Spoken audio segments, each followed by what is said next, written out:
एबसुनि सेन्ट्रेल एबसुनि माखासे सानैसो दैदेनगिरिखौ नुदों आब्रुथि गैयै जाय आब्रुथि गैयै बाथ्राफोरजों समाव धमकिनो नागिरनाय बेफोर जाथावा बड'फा उपेन्द्रनाथ ब्रह्मआ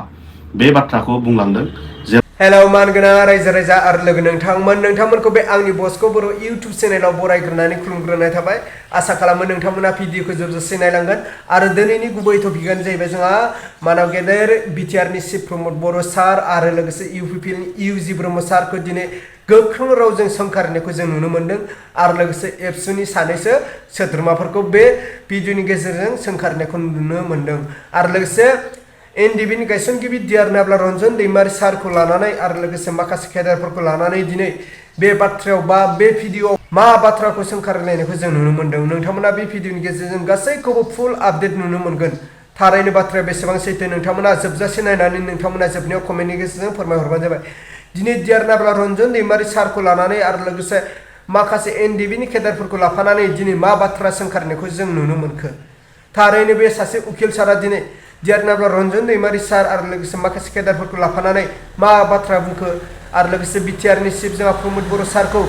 आरो इउजि ब्रह्म सारखौ दिनै मा बाथ्रा बुंनायखौ जों नुनो मोनखो नोंथांमोना बे भिडिअनि गेजेरजों मोनफानिफ्राय मोनफा गासैखौबो फुल डिटेल्स टपिकखौ नुनो मोनगोन स' नोंथांमोना भिडिअखौ जोबजासे नायनानै जोबनायाव कमेन्टनि गेजेरजों फोरमायहरबानो जाबाय थारैनो प्रमद बर' सार ना थारैनो इउजि ब्रह्म सार ना एनडिबिनि गायसनगिरि Dr.Ronjon सार स' सोर सासेखौ सोंखारिनायखौ जों नुनो मोनखो स' नोंथांमोना बेखौ जोबनायाव कमेन्टनि गेजेरजों फोरमायहरबानो जाबाय अब्ला दायो आं होनोसै नोंथांमोना नायबानो जाबाय अब्ला आङो दायो होगासिनो स' नोंथांमोना स्क्रिनाव नायबानो जाबाय जोंहा मानाव गेदेर सारा दिनै बे प्रमद बर' सार इउजि ब्रह्म सार Dr.Ronjon Daimary सारजों लोगोसे जेसेनो एनडिबिफोर दं बिसोरखौ मा बाथ्रा बुंखो नोंथांमोना नायलांबानो जाबाय स' एनडिबिखौ बुंनाय बाथ्राया गेजेर खन्दआव दङ स' नोंथांमोना दाननानै जे नोंथांमोना स्किप खालामनानै भिडिअखौ नाया स' नोंथांमोना फारसेनिफ्राय नायो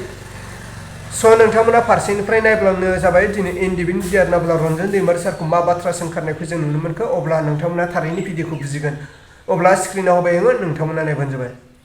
बेखायनो नोंथांमोना रायजो राजाखौ खनले बे रोखोमनि फाव फान्दायनानै राजनितिक गावनि राजनितिक मुलाम्फानि थाखाय खामानि मावनायखौ दोनथ'नानै समाजनि माहारिनि जि जोंनि थामोनथा रैखाथिनि थाखाय जों आलादा रायजो डिमान्ड खालामदोंमोन जोंनि जिउखौ जों बावदोंमोन जोङो एसेबां गोहोगोरा हारि हिसाबै जोङो गसंथानो हादोंमोन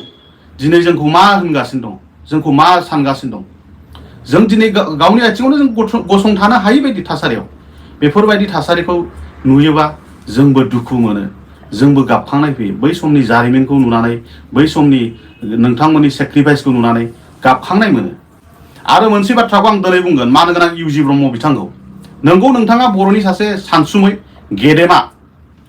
गेदेमा सोर खालामदों नोंखौ सोर सुजुग होदों सुजुग सुबिदाखौ सोर होदों जोंनि बर' रायजो राजा आइ आफा बिदा फंबाय बयबो नोंथांखौ जोङो दैदेनगिरि खालामबोदों बे नङा जे नोंथाङा दिनैनि दिनाव बिराद साक्सेस जाबाय जायफोरा जोंनि हेंथा खालामदों बेखौ आइसोलेट जागोन जोंबो मोनसे चेलेन्जजों फैनाय जोंबो खस्थ'यै देरनाय जोंबो आबसु खालामबोदों आंबो आबसु मावबोदों आहाबो मोनसे रोखोमनि एक्सपिरियेन्स दं आं नोंथांमोननि संगठननि बे हेंथा नङा दुलाराय बर' फरायसा आफादखौ रावबो जेबो खालामनो हाया बड'फा उपेन्द्रनाथ ब्रह्म जोंनि मानाव गेदेर बड'फा उपेन्द्रनाथ ब्रह्मनि जि सान्थौजों आबसुआ थावरिनानै दंमोन बे आबसुयैनो थानांगौ आरो बे आबसुआव थानानै जायफोरा गावनि मुलाम्फानि थाखाय स्वार्थनि थाखाय दुगामारा खोथाखौ गिदिर बाथ्रा माबा मोनसे बुङा सोगोमनो नागिरनाय बेफोरखौ ज्राब दाननांगौ एबसुनि सेन्ट्रेल एबसुनि माखासे सानैसो दैदेनगिरिखौ नुदों आब्रुथि गैयै जाय आब्रुथि गैयै बाथ्राफोरजों समाव धमकिनो नागिरनाय बेफोर जाथावा बड'फा उपेन्द्रनाथ ब्रह्मआ बे बाथ्राखौ बुंलांदों जेब्लायबो जों बर' हारिया खौसेथिनि मोन्थोरजों जोङो सांग्रां जानानै जोंनि मोन्थायखौ मोननो थाखाय जोंनि थामोनथा रैखाथिनि थाखायसो दावहाखौ होलांदोंमोन जोंनो सान्थौखौ होलांदोंमोन आरोबाव आं बुंबावगोन खनले जोंनि दा Bodoland tribal council election rule 2004 खौ फराय माबोरै जादों गासैबो सिस्टेमेटिक जानायसो बिटिसिआ एकेबारे सिस्टेमेटिक आচ্ছা गोजोन्थों आङो माखासे गोबांथार बाथ्रा बुंनांगौ दङ आरो आं लास्टआव मोनसे खोथाखौ बुंगोन 27 जानुवारि 2022 5 मायथाइसिमल' नोंथांमोना बिटिआर रेकर्डनि मुंखौ मुंला बेयाव खुनु लाजिनायनि खोथा गैला खुनु माबा मोनसे जोंहा नै ड्रबेक्स जाबाय ओरै जाबाय बे बाथ्रा गैला मिनिंलेस बाथ्रायाव उमुक गामिया हाबबाय ओरै जाबाय आरो आं माखासे खोथाखौ बुङा माइनुट फैखाबाय बबेयाव हरजाथाव बबेयाव हरजाथावा बे बाथ्राखौथ' आं गोदोनो मानगोनां प्रमद बर' बिटिसि सेक्रेटारियेटआवनो आं बुंबोखादों बेफोर मोनसेबो जाया मानो जाया बेखौ आं एक्सप्लेनेसन होबोखादों आं दिनै बुंगोन समा फैबाय जानुवारि फैबाय आंबो रायनाय बायदि जायो आं रायाखै एसे बाथ्राया खाब्रां थांदोंबा निमाहा बियो मानो रायाखै मानो आं नोंथांमोनखौ आं काउन्टार होआखै रायाखै आङो मानो रायनो आंलाय नोंथांमोना आंनि बिदा असेफोर बायदि आं रायनायनि खोथाबो गैया जेखौ नंगौ बेखौ बुंनांगोन जों नङाबा जोंनि इयुन जोलैया जोंखौ मा होनगोन गासिबो सार्टपर गासिबो थाखा फैसानि लबिया बे बाथ्राल'सो बुंगोन मा मावनो हाखो जोङो दिनैनि दिनाव जोंनि गथ' जोंनि बिनानाव फंबाय बिनानावफोरा मा अबस्थायाव दङ मा थासारियाव दङ रांखान्थि हालोदा मा बेफोरखौ नोजोर होनांगोन आरो गिदिरथार गोरोन्थिखौ आं नुनो मोनदों आं मोनसे गिदिरथार गोरोन्थिखौ खोन्थानो मा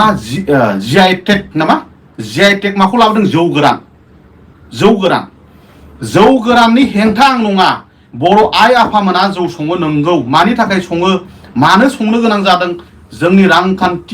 रांखान्थि बिथिंखौ नोजोर बोनानै बर' बिमाफ्रा जौ संनानै गथ' गथायखौ खांबोदों मानो खांदों उफाय गैयियाव गावनि राहा लामानि थाखाय माबादों नाथाय बे नङा जे बेखौ जिआइ टेक लाबोनानै जोङो बिराद मोनसे हारिया जौगाबाय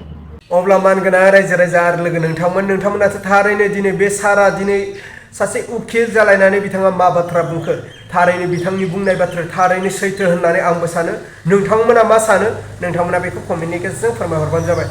जानो हागौ दिनै प्रमद बर' सारनि बिसय बिथाङा गोबां बाथ्रा बुंदों इउजि ब्रह्म सारनि थाखाय गोबां बाथ्रा बुंदों थारैनो बाथ्राया बेसेबां सैथो नोंथांमोना बेखौ कमेन्टनि गेजेरजों फोरमायहरबानो जाबाय जे नोंथांमोननि कमेन्टनि गेजेरजोंनो जों रायजो राजाफ्रा फरायनानै जाहाथे बुजिलायनो हायो अब्ला आं दिनैनि भिडिअखौ बेखिनियावनो फोजोबबाय नेक्स्ट भिडिअआव लोगो मोनगोन आरो भिडिअखौ मोजां मोनोब्ला लाइक खालाम आरो चेनेलखौ मोजां मोनोब्ला अननानै साबस्क्राइब खालामनानै होबानो जाबाय।